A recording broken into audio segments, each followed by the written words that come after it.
एक चीज बात करी थी, एक आपने कही कि पानी निकलना की व्यवस्था नहीं है, उसके राज्य सरकार नहीं करती, उसका काम करता है नगर निगम करता है, जिसके आप प्रतिनिधि हैं। हाँ जी। तो उसके लिए आप राज्य सरकार से क्या काम करवाएंगे? सर, खुद आप आज नगर निगम के कार्यों के अंदर इतनी इंटरप्शन है, इतना रुकावट डाली जा रही है। जो मौजूदा वहां पे विधायक हैं, उन्होंने स्पेशल जो वहां के बाशिंदे हमारे अधिकारी हैं नगर निगम के, उनको स्पष्ट रूप से कहा गया है कि जो मैं काम कहूंगी वो करना है, इनके कहने पे कोई काम ही नहीं करना है। इसीलिए मनोज जी मैंने पूछा था आपसे कि अगर आप विधायक बन उसके गए, बावजूद भी हम काम करवा रहे हैं। हमने जैसे देखिए, मैं 9 वार्ड का एक प्रतिनिधि चुन के आया हूं, पार्षद बना हूं, उसके बावजूद हम चाहे अधिकारियों को अपने गुड फेथ में लेके काम करवा रहे हैं, जिस तरीके से भी हम अपने काम करवा रहे हैं। फिर भी आज जो 37 साल के अंदर, 37 साल पहले हमारा सेक्टर 13 और ओल्ड हाउसिंग बोर्ड जो बसी थी, उसके अंदर आज 37 साल बाद सफाई की व्यवस्था करवाने का काम कर रहे हैं। आज तक सीवरेज ही साफ ही नहीं हुआ। इसीलिए मनोज जी मैंने आपसे संकल्प चाह रहा था, आपसे सुनना चाह रहा था कि आप विधायक बने और मेयर, डिप्टी मेयर, बाकी काउंसिल पूरी किसी और विपक्ष की हुई तो आप दखल तो नहीं देंगे ना? बिल्कुल दखल नहीं देंगे, हम उनका सहयोग करेंगे। जी मनोज जी, थैंक यू। आज भी मैं आपको थोड़ा सा बताना चाहता हूं, भले मैं किसी एक पार्टी विशेष से चुन के आया हूं, उसके बावजूद भी आज करनाल का कोई भी व्यक्ति ये आके नहीं कह सकता कि भाई ये अपनी पार्टी के लोगों का काम करता है और हमारे काम नहीं करता। Thank you. और मैं चौथे सवाल के लिए, अंतिम सवाल के लिए आग्रह करूंगा प्रोफेसर आहूजा आपसे। मनोज जी, आप चुने जाते हैं अपने हल्के करनाल से, तो और मान लीजिए आप मंत्री बन जाते हैं। जी सर। तो प्रदेश में जो कानून व्यवस्था है, हाँ जी, उसको बेहतर करने के लिए, क्योंकि समस्याएं तो हमेशा होती हैं, बिल्कुल जी, तो बेहतर करने के लिए आप क्या सुझाव देंगे? देखिए सर, अगर मैं मंत्री बन गया तो उसमें जो हमारे कानून में खामियां हैं, सबसे पहले तो हम जो इसके विशेषज्ञ हैं उनके साथ बैठ के इन खामियों को दूर करने की कोशिश करेंगे जी, और उनको दूर करेंगे। उसके पश्चात एक कानून व्यवस्था सुचारू रूप से लागू रहे, उसके लिए हम प्रयास ऐसा करेंगे कि अगर कोई भी काम सौंपा जाता है उसकी एक समय सीमा निर्धारित करेंगे। ये नहीं है कि कोई भी, मान लिया कोई एफआईआर दर्ज हो जाती है सपोज, तो वो 2 साल चल रही है, 3 साल चल रही है, लोगों को परेशान किया जा रहा है, ऐसा उसका एक समय सीमा निर्धारित की जाएगी कि आपने इतने समय के अंदर वो जिस तरीके का भी वो होगा, उसके हिसाब से जितने समय जरूरत पड़ेगी उतना एक समय निर्धारित करने का काम करेंगे। सफाई जो कानून व्यवस्था है, जितने भी प्रशासनिक अधिकारी हैं उनको ये निर्देश दिए जाएंगे कि कानून सबके लिए बराबर है, कोई उसमें वीआईपी नहीं है, कोई व्यक्ति विशेष नहीं है जी, समान रूप से लागू करवाने का काम। मनोज जी बताइए, कानून में कमी है, आपने कहा कानून बनाएंगे, कानून में कमी है या कानून के इम्प्लीमेंटेशन में कमी है? देखिए, कानून में भी इम्प्लीमेंट करने में कमी है, क्योंकि आज देखिए, तो फिर कानून बनाने की बात क्यों कर रहे हैं? कानून तो बहुत सारे हैं सर, हम उसको ठीक ढंग से लागू करवाने का काम करेंगे। क्योंकि देखिए, आज जिस मौजूदा सरकार के अंदर, आज देखिए पीछे आपके सामने एक वाकया हुआ, जो दामिनी बलात्कार कांड, उस देखिए मैं ये नहीं कहता कि वो गलत हुआ, वो बहुत ही देश के अंदर एक, मतलब हमारे देश के मुंह पे कालिक थी जो पोती गई। उसके बावजूद उसके लिए लोगों ने प्रोटेस्ट किया, लेकिन मौजूदा सरकार ने उस प्रोटेस्ट को दबाने का काम किया।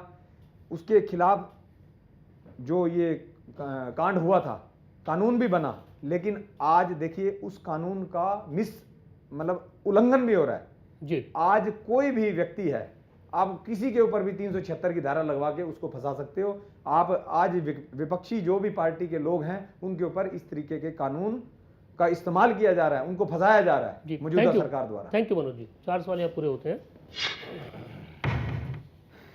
तो अपने इस शो में सवाल जवाब के सिलसिले को आगे बढ़ाते हैं हम, और अब महज एक ही उम्मीदवार बाकी हैं जिन्हें सामना करना है हमारी जूरी के सवालों के, और वो हैं जगमोहन आनंद जी। जगमोहन जी, आप तैयार हैं अब जूरी का सामना करने के लिए? जैसा जगमोहन जी से पहला सवाल करेंगे द्विवेदी जी। जगमोहन जी, आप अपने क्षेत्र में व्यापारियों और उद्यमियों के लिए 4 प्रमुख चीज़ बताइए, क्या क्या करेंगे अगर आप एमएलए बनते हैं तो अपने क्षेत्र के व्यापारियों और उद्यमियों दोनों के लिए? सर्वप्रथम तो जो मैं अपने क्षेत्र के जो व्यापारी हैं उनकी जान माल की सुरक्षा। आज व्यापारियों में जो भय का माहौल है, आतंक का माहौल है, उनकी जान माल और माल की सुरक्षा।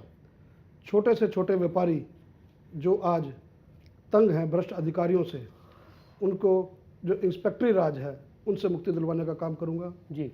तीसरा, व्यापारी अपने आजीवन तक सरकार को टैक्स देता है, चाहे वो इनकम टैक्स हो, चाहे वो सेल टैक्स के रूप में हो, लेकिन बुढ़ापा होने पर उसको किसी प्रकार की पेंशन नहीं होती है।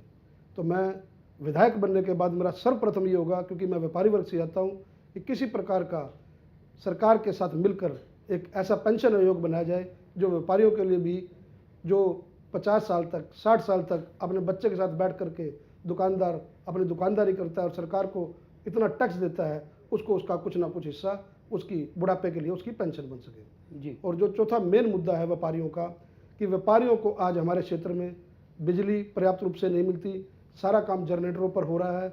जनरेटरों के दम पर व्यापारी की लागत बढ़ती जा रही है, लागत बढ़ने से जो उस माल की कीमत है वो बढ़ती है और वो उस बढ़ी हुई कीमत से प्रतिस्पर्धा में नहीं आ इसको पाता। आप कैसे करेंगे?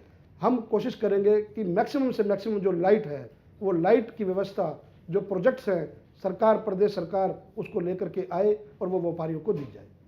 जी। जगमोहन जी, व्यापारी टैक्स इकट्ठा करता है और सरकार को टैक्स देता है, जी बावजूद उसके उसको चोर की निगाह से देखा जाता है। जी, इस सोच को बदलने के लिए आप क्या करेंगे, प्रशासन की और सरकार की? ये बहुत दुर्भाग्य की बात है कि प्रशासन को बड़ी ईमानदारी के साथ व्यापारी टैक्स देता है और टैक्स रूपी कमाई से ही आज देश के अंदर जो डेवलपमेंट्स के काम है, प्रदेश के अंदर, जिले के अंदर वो होते हैं। वो जो चोर की जो संज्ञा है उसको बदलने के लिए हम प्रशासन से मिलकर कोशिश करेंगे कि ऐसी वीकली बेसिस पर, फोर्टनाइटली बेसिस पर 15 दिन में कोई ना कोई मीटिंग्स हो, जो व्यापारी का और टैक्स प्रतिनिधियों का, जो इंस्पेक्टर्स हैं, जो सेल टैक्स के ऑफिसर्स हैं, जो इनकम टैक्स के ऑफिसर्स हैं, उनकी ट्रांसपेरेंसी करके मीटिंग रख करके ये संज्ञा को दूर किया जाए। जी जगमोहन जी, और मैं चाहूँगा कि मलिक साहब सवाल करें जगमोहन आनंद जी से। जगमोहन जी, जो मिनिमम सपोर्ट प्राइस की जो प्रक्रिया है, जी, क्या वो किसान के लिए लाभकारी रही है? यदि हाँ, तो इसको और कारगर बनाने के लिए आप क्या कदम उठाएंगे? देखिए, मिनिमम सपोर्ट प्राइस बड़े दुर्भाग्य से कहना पड़ता है कि देश में स्वामीनाथन रिपोर्ट इन्होंने लागू नहीं की। केंद्र का मुद्दा है, हम लोग भी संघर्ष कर रहे हैं, हमारी पार्टी भी संघर्ष कर रही है। आज जो मेरा सवाल ये है कि जो आज के दिन है वो किसान के लिए लाभकारी है? किसान के लिए वो लाभकारी नहीं है। मैंने इसीलिए कहा कि स्वामीनाथन आयोग की जो रिपोर्ट है उसको लागू करवाने में हमारा सर्वप्रथम ये प्रयास रहेगा कि हमारी सरकार बनती है तो हम वो प्रदेश में लागू करें। आज आप देखिए, आज जो परमल चावल का जो दाम है, वो जीरी है, वो 1600 रुपये का है, लागत मूल्य उसका 2400 रुपये आता है। अगर ये भी ना हो तो? अगर नहीं होगा तो किसान भूखा मरेगा, आत्महत्या कर ही रहा है तो और मरेगा। तो किसान को तो लाभकारी तो रही ना? नहीं, लाभकारी कहाँ रही? लाभकारी जब किसान को 1600 रुपये की लागत मूल्य, 2400 रुपये की लागत मूल्य आ रही है, 1600 रुपये। आज पलायन क्यों कर रहा है? आज किसान पलायन करने पर मजबूर क्यों है? आज जो ये कंक्रीट के इतने बड़े जंगल है, जमीन बेचने में क्यों मजबूर है? क्योंकि जमीन उनको लाभदायक, अपना खेती उनको लाभदायक नहीं है। वो बेचारा आज अनिभिज्ञ है कि मैं करूं क्या। 4 परिवारों का परिवार है, मतलब एक बाप के अगर 5 बेटे हो गए और 10 किले का मालिक है, 2-2 किले हिस्से में आ जाते हैं, वो क्या तो बोएगा, क्या कमाएगा और क्या खाएगा और क्या देश को और प्रदेश को खिलाएगा? नहीं तो अगर समर्थन मूल्य बढ़ा दिया गया तो फिर देश में ये कहे ये मतलब प्राइस राइज नहीं हो जाएगा? देखिए हमारे को दोनों चीजों में एक समतल, एक जो समानता लानी पड़ेगी। हमें ये चाहिए कि उससे प्राइस राइज भी ना हो और उसको जो सा है समर्थन मूल्य भी, उसकी लागत मूल्य का कम से कम उसकी रोजी रोटी तो चल सके, वो आज अपना गुजारा तो कर सके। 1600 रुपये में और 2400 रुपये में 800 रुपये का फर्क है, तो आप किसान को मार नहीं सकते। और महंगाई बढ़ने का जो रीजन है वो भी एक हद तक मैं आपसे सहमत हूँ, परंतु उसका जो आपसी तालमेल है ऐसा लाने का हम प्रयास करेंगे। इनपुट कॉस्ट जो है उसको आप कैसे कम करेंगे? इनपुट कॉस्ट है, हम नई नई टेक्निक लाने की कोशिश करेंगे किसानों में, और अत्यंत किसानों को आज देखिए प्रदेश के अंदर आज किसान को एजुकेट करना बहुत जरूरी है। अमेरिका जैसे प्रदेश के अंदर किसान जो अपनी फसल को आज रोक लेता है, वो समय आने पर बेचता है, आज उसको प्राइस राइज जोन सी SMS के थ्रू पता लगती है, उसको जीन्स अपने प्राइस राइज जोन से उसको टेलीविजन के माध्यम से पता लगता है। नई नई टेक्निक हम लोग लेकर के आएंगे जिससे कि किसानों को अपनी लागत मूल्य कम करने का पूरा प्रयास करेंगे। अगर 2400 रुपये उसकी लागत है तो उसका समर्थन मूल्य कितना होना चाहिए? देखिए, मैं तो कहूँगा 2400 रुपये अगर उसका लागत मूल्य है तो कम से कम 2600 रुपये उसका समर्थन मूल्य होना चाहिए। जी, और मैं तीसरे सवाल के लिए आग्रह करूँगा डॉक्टर जंगवाल आपसे। खाप पंचायतों के फैसले गलत होते हैं या सही होते हैं, और कैसे? कोई एक देखिए- दो उदाहरण दे दीजिए। देखिए, ये एक ऐसा मुद्दा है, मैं टीवी के सामने हूँ और आप जूरी के सामने हूँ। खाप पंचायतें जो हैं, मेरे पर्सनल ओपिनियन में खाप पंचायतें जो हैं उनको इस प्रकार से, जो ये आपस के जो एक डिक्टेटरशिप वाली बात है, जब देश में कानून है, हाई कोर्ट हैं, सुप्रीम कोर्ट हैं, जिले में जज हैं, तो उनको कानून अपने हाथ में नहीं लेना चाहिए। आज जब हम लोग बालिग उम्र कहते हैं, बालिग उम्र करके बच्चों को अपनी समझ से शादी करने का पूरा अधिकार होना चाहिए, चाहे वो अंतर्राज्यीय विवाह हो, चाहे वो किसी प्रकार का आपस के अंदर, लेकिन कोशिश ये होनी चाहिए कि बच्चों को भी ये समझ हो कि एक गोत्र में विवाह ना हो, जिससे समाज का ताना बाना टूट ना पाए।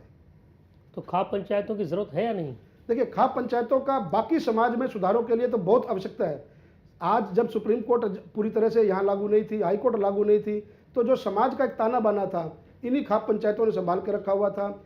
उसी प्रकार से वो लोग न्याय दे देते थे, न्याय को लोग मानते भी थे, उनकी कदर भी करते थे। लेकिन बड़ा दुर्भाग्य है, आज खाप पंचायतों में भी कुछ तथाकथित कुछ लोग इस तरह से आ गए हैं जिन्होंने खाप पंचायतों के मायने बदल दिए हैं, उन पर राजनीति हावी हो गई है। राजनीति हावी होने से इन खाप पंचायतों का जो महत्व है वो दिन ब दिन घट रहा है। तो खाप पंचायतों में महिलाएं, खाप पंचायत जो है वो इंडिपेंडेंट होनी चाहिए। खाप पंचायतें जो आपके- चाहिए, खाप पंचायतों में ऐसा गांव के बुजुर्ग, ऐसे लोग जो समझदार होने चाहिए, जो अपने विवेक से अपने समाज के लिए एक नई दिशा दे सके, ऐसा खाप पंचायतों और में महिलाएं? होना चाहिए। महिलाएं भी होनी चाहिए, महिलाओं की भागीदारी बहुत जरूरी है। महिलाएं अगर खाप पंचायत में आएंगी तो वो अपने महिलाओं का पक्ष जो है बड़े मजबूती से रख पाएंगी। जी जगमोहन जी। और मैं चौथे और अंतिम सवाल के लिए आग्रह करूंगा अजय झा जी आपसे।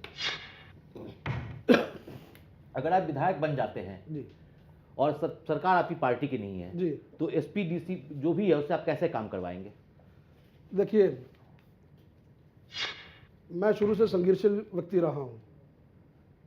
एसपी और डीसी, अगर मैं विधायक हूँ, जनता का प्रतिनिधि बनकर आता हूँ, जो जनता मुझे चुनती है, मैं आपके चैनल के माध्यम से कहता हूँ कि अगर मेरे कहने पर एसपी और डीसी काम नहीं करते या जनता के प्रति मैं काम जवाबदेह नहीं करता, तो मुझे एक दिन भी जनप्रतिनिधि बने रहने का अधिकार नहीं होगा। मैं उस दिन अपना त्याग पत्र दे दूंगा। लेकिन आप कैसे काम करवाएंगे? क्वेश्चन ये है, काम कैसे करवाएंगे? मैंने क्या कहा आपको? मैंने ये कहा है कि भी मैं कोशिश पूरी करूंगा, संघर्षशील होने के नाते पूरे संघर्ष के साथ एसपी और डीसी के साथ मिलकर तालमेल व्यवस्था बनानी वो लोकल विधायक का काम होता है।